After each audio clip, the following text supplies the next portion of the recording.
I want to kind of tell the story in reverse, and we'll get to your arrest and what brought you. Mm-hmm. I want to talk about like what are you doing like now that I'm such a fan of yours and what I see you tell people what's going on in the art of in the life of art right now. Currently, man, I'm big in community violence intervention, Mm-hmm.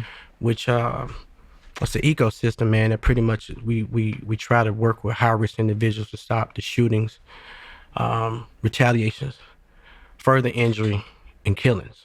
So there are multiple organizations that work here in the city that I work with, but so that's my thing. I want to try to prevent people, young men and women, from going to prison. So that's what I've been doing for the past 20 years. Why you want to prevent people from going to prison? I've seen influencers in today's time say they want young men to go to prison because they lack discipline. They want young men to go to prison to pay for crimes, big and small. I've seen people advocate for that in a way that I hadn't seen before.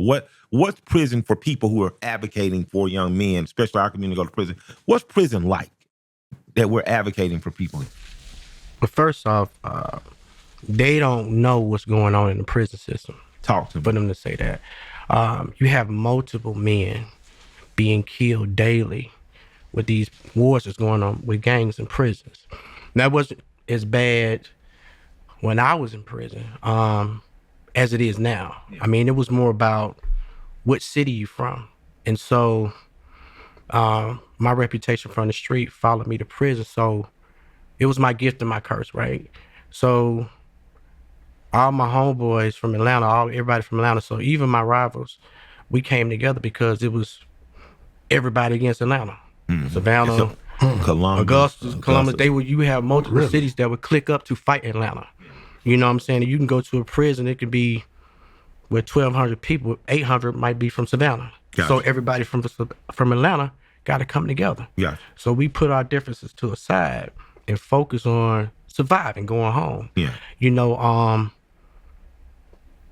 The crazy thing is, like I said, even though my gift was I never had nobody try me, nobody never broke my box. I ain't never had nobody try me on the sexual manner. I've never been disrespected. But my curse was because of who I was and the things I've done, that anytime something happened in the city, anytime something happened in the prison system, like I was called to either try to mediate the situation or go to war. So you were a leader? Yes. Yes. People saw leadership in you early. Definitely. I remember hearing about you early. I'm thinking I got to be 7th, 8th grade, hearing about art and hearing about a particular clique. What was your clique? What was your group called? I Refuse Posse. I Refuse Posse. Mm-hmm. And I Refuse was formed in when? 1988. So 1988 is here. Why did you guys form? Why did I Refuse come together as a posse or a clique or group? Well, you had a bunch of projects back then, like Bankhead Court, Bowen Homes, Hollywood Court, Flipper Temple. Mm-hmm. And then you had the merging of the Miami Boys coming to Atlanta. Yeah. And historically, anybody that know back then, when the Miami Boys came, they was killing. They was literally running guys out of their neighborhoods, taking over communities, and they was killing on sight. Yeah. And this is the height of the crack era. This is a lot of money. This is so for those who may not understand, what was happening in Snowfall was not just happening in Los Angeles. This was happening Washington, D.C., Philadelphia, Chicago, Atlanta. Mm-hmm. So this is an Atlanta version of the crack era. And then you also got to realize, a lot of people don't know, you had a lot of gangs that were migrating to Atlanta. Okay. Atlanta's one of the fewest cities where you're going to see so many different looks of gangs, right? Because the Crips and GDs got here by 87. Vice Lords, all that's here. Yeah. Serenos, everything's in Atlanta. Uh-huh. But you ain't finna go to California and see no Gangster Disciples and Vice Lords in California. You ain't finna go to Chicago and see no Bloods and Crips in Chicago.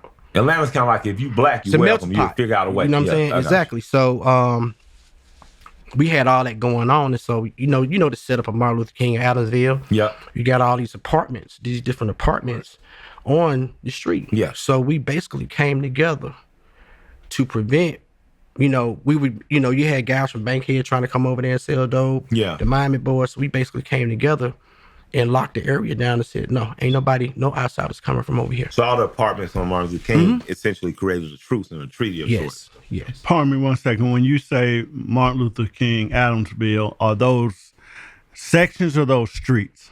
No, Martin Luther King is the street that Okay, runs so- through Adamsville. Okay, and Adamsville is a neighborhood off Martin Luther King? That's because all that. So from it's not High Tower. It used to be High Tower. It's what they call it now? It's John Lee. Hey, from H.E. Homes or whatever. all the way down to Ford Industrial is Mm-hmm. considered Adamsville, pretty much. Is that right? Okay. Yes. So when you mentioned Martin Luther King and Adamsville, was that the area that you operated in, or? Yes. Okay. Yes. All right. And there was a point in time after the drought in '90 where, we had a mission. We actually Drought meaning weather, or drought meaning meaning drugs.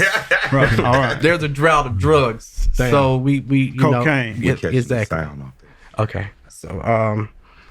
So we basically we tried to take over the city. Literally. We And started this is you and your group. How many of it is are you guys in terms of these apartments? Because there are 10, 15 different apartment complexes in there. Damn sure is. so you be might more than have that. anywhere from 5 to 10 people per Unit. center. So you're looking at a 56 people group. Yes. So that's why y'all was so effective in pushing back against the Florida guys. If it was certain numbers. How long did it take to actually realize, okay, we done slowed this shit down, or we just stopped? Because I know y'all just didn't do it in one day. Like, how long did it literally I take? always counted as 2 summers. Like as a kid, it seemed like it got violent for 2 straight summers. Like, am I right about that? It Or was a longer nonstop, campaign? bro, Yeah. for real. Yeah. Because, like I said, we was trying to take over the city, so we were bringing people on from Camilton Road Right. in the West End. We were basically getting out, making connections with guys. They knew who we were. They wanted to link up with us, and so they became a part of what we were doing. So I refuse. Unlike say the California gangs, that when I was a kid, to get the ones I met here who moms had moved them here, their primarily focus wasn't selling drugs. They were banging for whatever that meant. But we used to trip out because we were kids. We was like, oh, you join the gang, like, what were the advantages? We didn't like, but with I Refuse, with Down by Law, with gangs like that, there was always an element of economics. So were you guys economically, were you guys a drug gang? Yes. Were you guys, okay. We was trying to make money. Our focus was making money. Yeah. And making more money and making more money. That's why we were migrating out Gotcha. to different neighborhoods. Violence wasn't something we pushed. We just, when it came to us, we ain't bullshit. You know what I'm saying? When it came to, people on the BS, we got it their ass. Straight up. If I may, what elementary school did you go to? I went to LP Miles. LP Miles. I went to Margaret Fain. Shit. Margaret Yeah. Fain. Where's LP GA Morgan? Towns, all that's in All that's in the Adamsville. field. So we were never stable. I never came from a stable household. I almost stayed in every set of apartments on Martin Luther King, 7 courts, from Fairmont Gordon Going Village. from Fairmont Gordon townhouses with the red doors at Yeah. when you come up from Ford Industrial all the way up. I done stayed in almost every set of apartments on that street. What high school? I went to Harper High. Went to Harvard. Charles Lincoln Harper High. And what year did you come out? Or I got kicked out. I got expelled from school. what 87. year? 87. And what grade were you in? 11. Yeah. 11th grade. Okay. That's when I first heard about you. I went to Harper High Summer School 88, and they were still talking about you. Why did you get kicked out? Same thing. Kind of like, so before I Refused, you had a bunch of cliques. Like every neighborhood had cliques. That's what I remember. So right. we had so at first we were called, the guys, so I met some of the guys from I Refuse I went to school with. Some of them I didn't. But we all were familiar with each other. We went to school. So every neighborhood had their own clique. Where you had like a mega flirts, a mega fellas. Then we changed our name from the flirts to Zoc because we was getting in trouble. Zoc? Yeah, ZOC. So Okay. that I had got locked up. I caught my first aggravated assault case when I was 15. And back then, did you? That was like 85. Did you go to prison? No, I went to YDC. Okay. Went to juvenile. How long they have in juvenile? How long they have? like a year. So I mean, well, after, well, I didn't get the aggravated assault for that. I didn't get time for the aggravated assault. I had called another case, but anyway, and so you had, just like he was talking about, you had Down by Law from the east side. You had ABC, another bad creation from East Point, the East Point area. You had a bunch of from different parts of town. You had a bunch of different cliques and organizations. That was before crack became like where people start selling cocaine and people start in transition. People selling What crack. year is this that you This remember? is like from 85, 84. Really, that's when you start hearing about crack. Cause I had some partners. They started trimming around and messing around with crack, and I just kind of like, I wasn't really trying to do that. I didn't want to be no drug dealer. You know what I'm saying? But then it's like gunplay came into play. And that's when you first start hearing about the Miami boys. And so we had an issue with Down by Law where they shot one of my homeboys. And so I've always been a fighter. That's what made me start picking up a gun when my homeboy got shot. In 86, that's what made me start saying, let me start carrying it. You know what I mean? Because these niggas ain't playing fair no more. Niggas don't want to fight. So, and then when you start seeing that transition, that's when you start really hearing about how the Miami boys was taking over all these different projects and moving into certain areas like Red Oak, John Hope, Carver Homes. They was damn near everywhere. Checkwood, they was in a lot of spots. Egan Homes. And so we were just like, when we came together and seen what was going on, we was like, look, we gotta put our little differences aside and come together. And we can't let them run us out of our neighborhood. They must have had 100 dudes. Would you be considered a founding member of I Refuse? Yes. And how many founding members would you say there were? Like 5. Can't say their names? I choose not to say. You know what I'm saying? So look, how many Miami boys was it? Like, it had to be 100. So let me tell you how this shit played out, right? And how they were so effective at doing what they did.